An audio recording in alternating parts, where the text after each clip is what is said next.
இங்கு நீ வா எந்தன் நெஞ்சில் பஞ்சம் வஞ்சம் நஞ்சே மிஞ்சும் உடல் வேறு வேறாகி உயிரை தந்தவளே நானே நாகம் நானே. உங்க மகன் துடியா துடிச்சு வேதனை அனுபவிச்சாலும் பரவாயில்ல, ஆனா உனக்கு உன் மருமக நல்லா இருக்கணும். உன் மருமக வேதனை படக்கூடாது. உன் மருமகளை யாரும் எதுவும் சொல்லிடக்கூடாது. உனக்கு உன்னோட மகனை விட மருமக தான் முக்கியம்னு இப்ப தெரிஞ்சு போச்சுமா. இத்தனை நாள் என் வாழ்க்கைக்கு ஒரு பாதுகாப்பா எனக்கு ஒரு கவசமா நின்னுட்டு இருந்த என்னோட குரு நிராதரவா என் கண்ணு முன்னாடியே துடியா துடிச்சு உயிரை விட்ட வேதனைய நான் இவங்களுக்கெல்லாம் எப்படி புரிய வைப்பேன்? எனக்கும் அமிர்தாவுக்கும் ஒரு மனஸ்தாபம். அது சரியானாலும் ஆயிடலாம். பைரவா, பைரவா, இத்தனை நாளா இந்த மந்திர தண்டம் உன் கையில இருந்ததுன்னு ரொம்ப நீ ஆட்டம் போட்டுட்ட. எப்படியெல்லாம் ஆடி இருப்ப. உன்னை ஜெயிக்க ஆளே இல்லைன்னு அகங்காரத்துல ஆடிக்கிட்டு இருந்த. ஆனா இப்ப பார், இந்த மந்திர தண்டம் இப்ப என் கையில.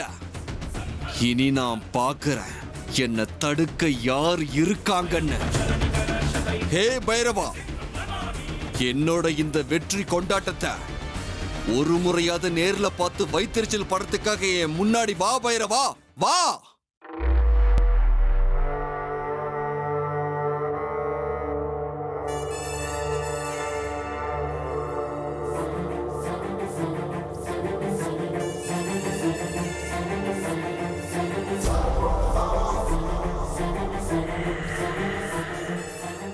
என்ன இது? இதுக்குள்ள ஏதோ புதுசா சக்தி வந்து சேர்ந்த மாதிரி இருக்கு. அது என்னவா இருக்கும்?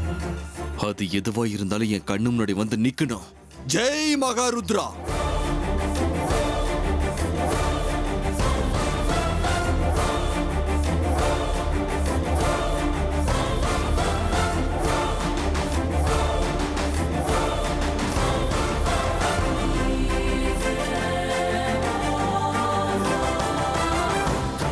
இந்த ஆயுதத்தை எங்கேயோ பார்த்த மாதிரி இருக்க. இதோட பின்னணி என்னவா இருக்கும்? ஒன்னும் புரியல. அது என்னன்னு கண்டுபிடிச்சாகணும். ஆனா எப்படி?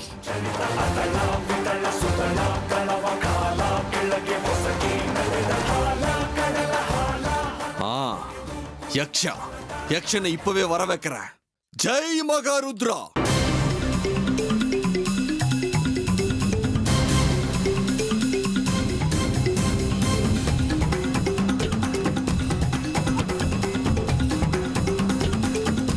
ஓம் யக்ஷாய நமக, ஓம் யக்ஷாய நமக, ஓம் யக்ஷாய நமக.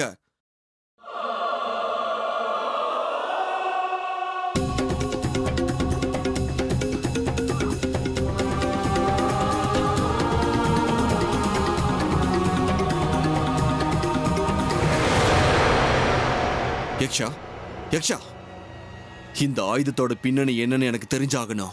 இது நாகராணியோட சக்தியை சம்ஹாரம் பண்ண தயார் செய்த மகா நாகாஸ்திரம். 500 நாகங்களை அக்னியில பலி கொடுத்து அதோட சக்திகளை ஆவாகனம் பண்ணிக்கிட்டு உருவாக்கப்பட்ட இந்த ஆயுதத்தை நாகராணி மேல பயன்படுத்தினா அவளோட சக்தி எல்லாம் அழிஞ்சு அவ ஒரு சாதாரண மனுஷ பிறவியா மாறிடுவா.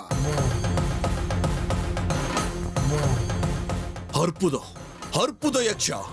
ஆனா ஞாபகம் வச்சுக்கோ ருத்ரா, இந்த ஆயுதத்தை அவளுக்கு முன்னாடி நேருக்கு நேரா நின்னு பயன்படுத்த முடியாது. அந்த நாகராணிக்கு நெருக்கமானவங்களை வசீகரம் பண்ணிக்கிட்டு அவங்க மூலமா தான் இதை உபயோகப்படுத்தணும். புரிஞ்சிருச்சு யக்ஷா, நல்லா புரிஞ்சிருச்சு. ரொம்ப நன்றி.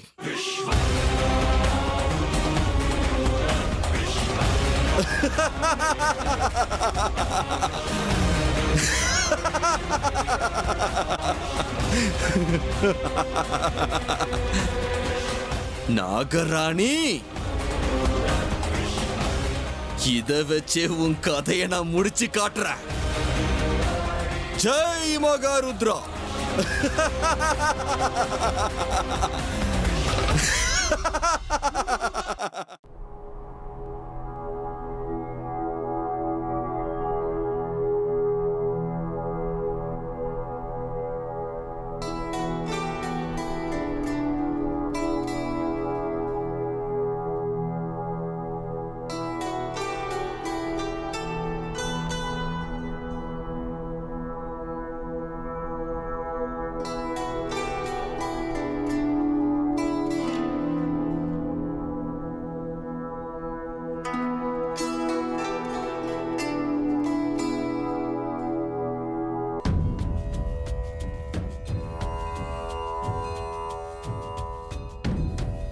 மன்னிச்சிருங்க பாட்டி.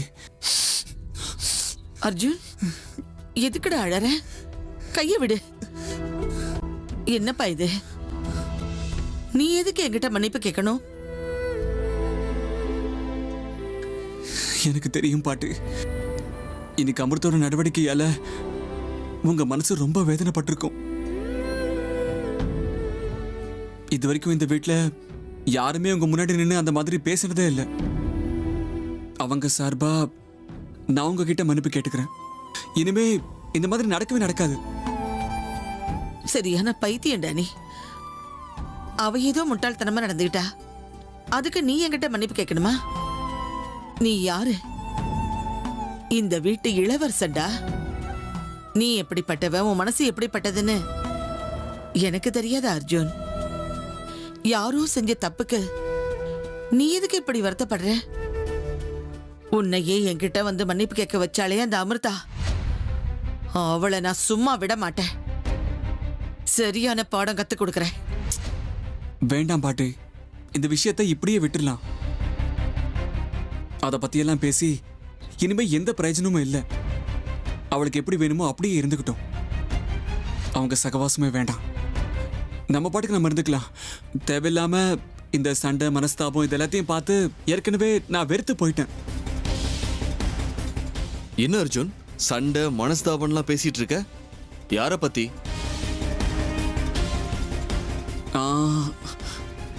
சித்தப்பா, அதா ஒண்ணும் இல்லை சித்தப்பா. விடுங்க. அவனுக்கும் தான் தெரியட்டுமேடா. ருத்ரா யாரு? இந்த வீட்டு பையன், உன்னோட சித்தப்பா. அவனுக்கு விஷயம் தெரியறதுல என்ன தப்பு? இந்த வீட்டு பெரியவனா, இந்த வீட்டுல என்னெல்லாம் நடக்குதுங்கிறது அவனுக்கும் தெரியட்டும். அப்படி இல்லை பாட்டி, சும்மா எதுக்கு பெருசுப்படுத்திக்கிட்டு அப்படியே விட்டுருங்கன்னு சொன்னல. சும்மா இரு அர்ஜுன், உனக்கு இதெல்லாம் இப்ப புரியாது. இதோ பாரு ருத்ரா, அன்னைக்கு பண்டிகைக்காக அமிர்தா அவ வீட்டுக்கு தனியா போறாளேன்னு இவனும் அவ கூட போயிட்டான். அங்க இவன் தன் பொண்டாட்டிக்கிட்ட ஆசையா பேசியிருக்கான். அவ என்னடான்னா இவனை தள்ளி விட்டு அவமானப்படுத்திருக்கா. எவ்வளவு கொழுப்பு இருக்கணும் அவளுக்கு. என்ன, நம்ம அமிர்தா அப்படிலாம் பண்ணுவாளா? என்னால நம்பவே முடியல. பாவம், அவ எதுக்குமா அப்படி பண்ணா? ஆமாம்பா, அண்ணன் தம்பி கண்ணுக்கு அவ பாவம்தான். ஆனா நாங்க மட்டும் உங்க கண்ணுக்கு பாவிங்க மாதிரி தெரியறோம்ல. அம்மா, விஷயம் என்னங்கிறது உங்களால நேரடியா சொல்லவே முடியாதா? பாருடா, அவன் முகத்தை பாரு, அவன் தலையில பட்டிருக்கிற காயத்தை பாரு. இன்னும் அவனுக்கு புரியல. பூஜையெல்லாம் முடிஞ்சதுக்கு அப்புறம் எனக்கு ஏதோ வேலை இருக்கு, நான் வெளியில போறேன்னு சொன்னாலாம். இந்த நேரத்துல எங்க போறேன்னு கேட்டதுக்கு இவனை தள்ளி விட்டுட்டு அவ பாட்டுக்கு போயிட்டாளாம்.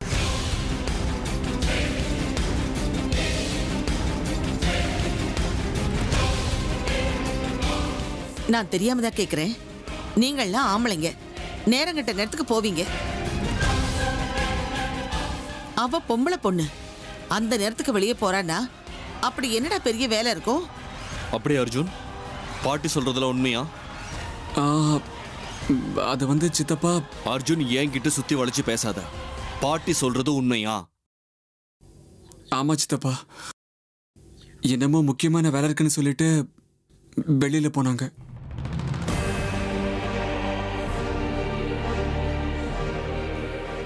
விடுங்க சித்தப்பா, அதெல்லாம் முடிஞ்சு போன விஷயம்.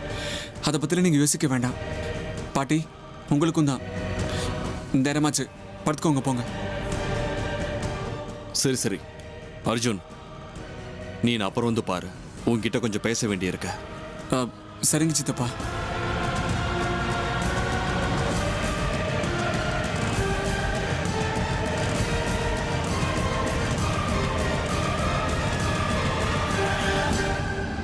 ஏங்க, அர்ஜுன் சொல்றதுலயும் ஒரு அர்த்தம் இருக்குல்ல. பின்ன எதுக்காக நம்ம அமிர்தா அர்ஜுன் கிட்ட அவ்வளோ கடினமா நடந்துகிட்டா? ஆமா சரோஜா, அது மட்டும் இல்ல, அந்த நேரத்துல யாருக்கிட்டையும் எதுவும் சொல்லாம வெளியில போற அளவுக்கு என்ன அவசியம் வந்துச்சு? அதுக்கப்புறம் அர்ஜுன் ஏன் தனியா வீட்டுக்கு வந்தாரு?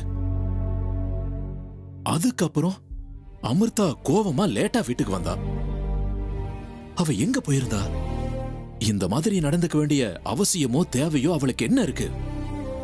இல்ல சரோஜா, இந்த தடவை அர்ஜுன் மேல எந்த தப்பும் இல்லைன்னு எனக்கு தோணுது. ஆமாங்க, நம்ம அமிர்தா தான் கொஞ்சம் ஓவரா பேசிட்டா. நானும் இத்தனை நாளா அதை தானே சொல்லிட்டு வரேன்.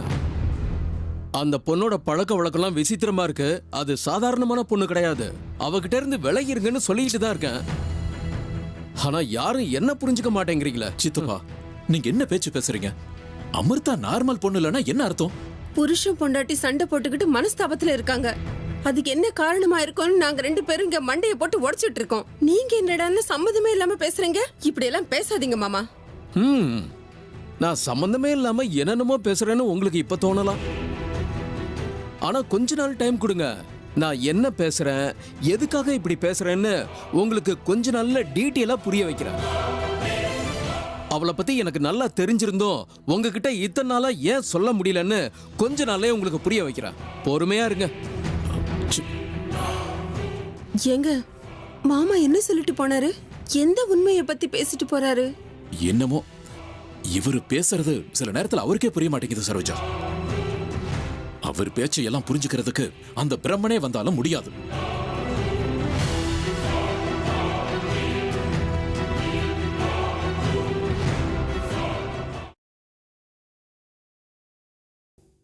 சித்தப்பா,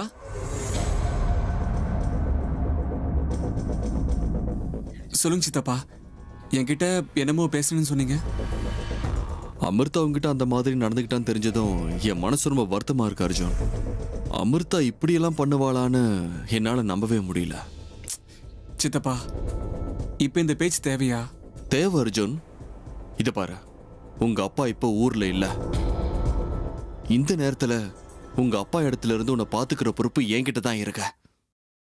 சொந்த மகனோட மனசு வருத்தமா இருக்குன்னு தெரிஞ்சு எந்த அப்பனால சும்மா இருக்க முடியும்னு சொல்லு. சித்தப்பா,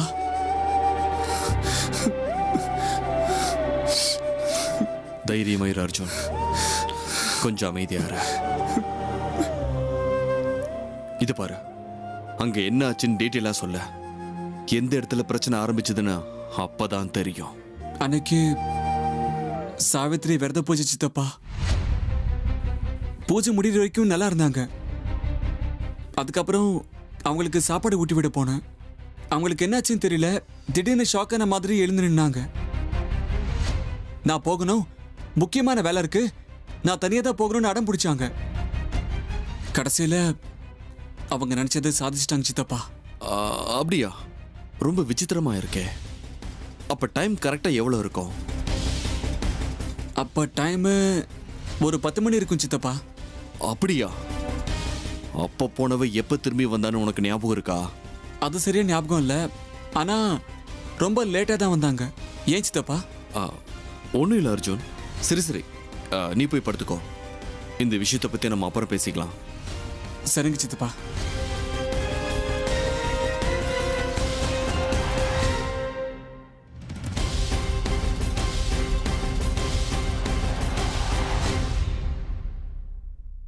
அந்த டைமுக்கு வெளியில போய் வீட்டுக்கு லேட்டா திரும்பி வர அளவுக்கு அமிர்தாக்கு அப்படி என்ன வேலை இருக்கும்? இல்ல விசித்திரமா இருக்கே.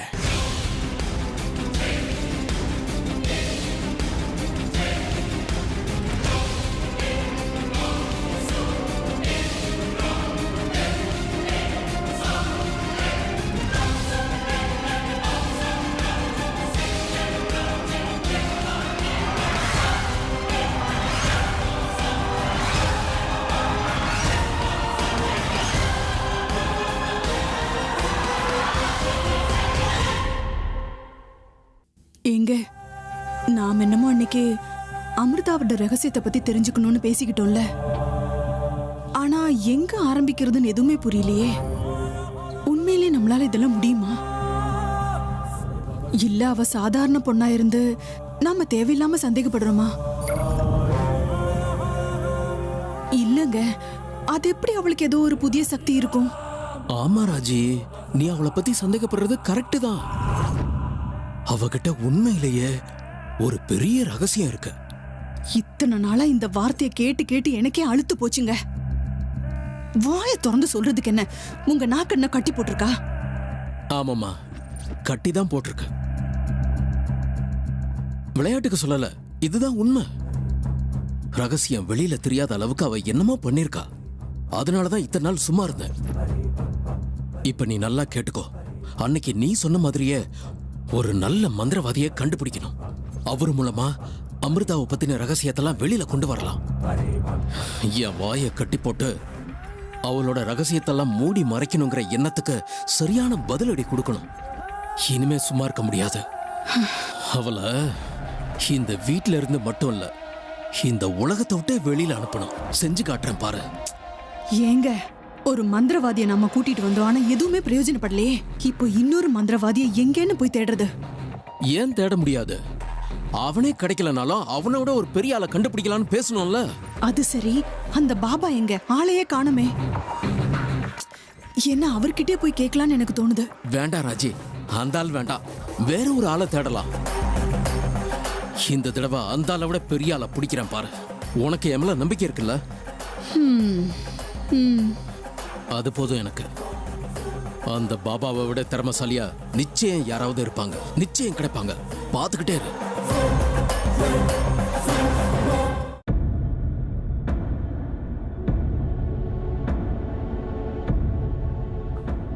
அமிர்தா, எப்படிமா இருக்க? நான் நல்லா இருக்கேன் சின்ன மாமா. அது சரி, உன்னை பத்தியும் அர்ஜுனை பத்தியும் சில விஷயங்கள் கேள்விப்பட்டேன். உங்க அம்மா வீட்டுக்கு பண்டிகை கொண்டாட போயிட்டு வரும்போது சண்டை போட்டுக்கிட்டு வந்தீங்களாமே, என்னம்மா ஆச்சு? இங்க பாருமா, பர்சனல் விஷயத்துல மூக்க நுழைக்கிறேன்னு தப்பா மட்டும் நினைச்சுக்காத. இப்ப அண்ணனும் ஊர்ல இல்ல. அவரோட ஸ்தானத்துல இருந்து பசங்களுக்கு என்ன பிரச்சனைன்னு தெரிஞ்சுக்கிட்டு அதை சரி பண்ணலான்னு நினைக்கிறேன், அவ்வளவுதான். அப்போ அர்ஜுன் வந்து ரொம்ப வருத்தப்பட்டான்.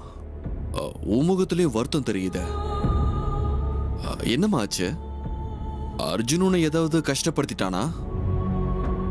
அப்படி இருந்தா சொல்லு, நான் இப்பயே அவனை கூப்பிட்டு அட்வைஸ் பண்றேன். அப்படிலாம் ஒன்றும் இல்லை மாமா. அன்னைக்கு நான் ஒரு முக்கியமான வேலை இருந்துச்சுன்னு கிளம்புனேன். அவர் போகக்கூடாதுன்னு என்னை தடுத்தாரு. நானும் கொஞ்சம் பொறுமையை இழந்து நடந்துக்கிட்டேன். அதுக்கப்புறம் பேச்சு மேல பேச்சு வந்து 2 பேருக்குள்ள சண்டையாயிடுச்சு. மத்தபடி எதுவும் இல்லை. நீங்க ஒன்றும் கவலைப்படாதீங்க சின்ன மாமா. முக்கியமான வேலையா? அது நம்ம அப்படிப்பட்ட முக்கியமான வேலை?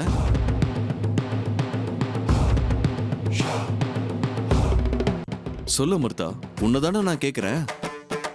ராத்திரி அந்த நேரத்துல வெளியில போற அளவுக்கு உனக்கு என்னமா வேலை? அர்ஜுனை கூட கூட்டிட்டு போக முடியாத அளவுக்கு முக்கியமான வேலையா? அது என்னோட தனிப்பட்ட விஷயம் சின்ன மாமா. உங்ககிட்ட சொல்லக்கூடியதா இருந்திருந்தா நானே சொல்லிருப்பேன்ல. இருக்கலாமா? ஆனா அதனால குடும்ப நிம்மதிக்கும் சந்தோஷத்துக்கும் பிரச்சனை வருதுன்னா வீட்டுல பெரியவனா அதை கேட்கறது என்னோட கடமை இல்லையா? கேட்கறது உங்களோட கடமையா இருக்கலாம். ஆனா எதையெல்லாம் சொல்லணும் எதெல்லாம் சொல்லக்கூடாதுங்கிறது என்னுடைய விருப்பம் இல்லையா? அதை முடிவு பண்ண வேண்டிய உரிமையும் சுதந்திரமும் எனக்கு இருக்குல்ல சின்ன மாமா. நீ சொல்றது உண்மைதான் அமிர்தா. வார்த்தைகளுக்கு என்ன? புத்திசாலித்தனமா பயன்படுத்தினா அதை கரெக்டா பயன்படுத்தலாம். சரி விடு. ஏதோ நம்ம வீட்டு பசங்க சண்டை போட்டுக்கிட்டு மனஸ்தாபத்தில் இருக்காங்கன்னு நினைச்சுதான் அதை விசாரிச்சு சரி பண்ணலாம் தான் நான் உன்னை கூப்பிட்டேன்.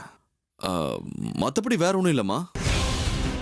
சரி, நேரம் ஆயிடுச்சு, நீ போய் படுத்துக்கோ. சரிங்க சின்ன மாமா.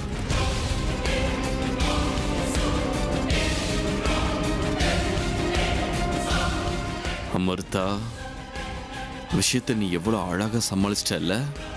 நீ வெளியில தெரியுற மாதிரி ஒரு சாதாரண பொண்ணு இல்லைன்னு இப்ப எனக்கு தோணுது. இருக்கட்டும், இனிமே எனக்கு உன்னை கண்காணிக்கிறது மட்டும்தான் வேலை.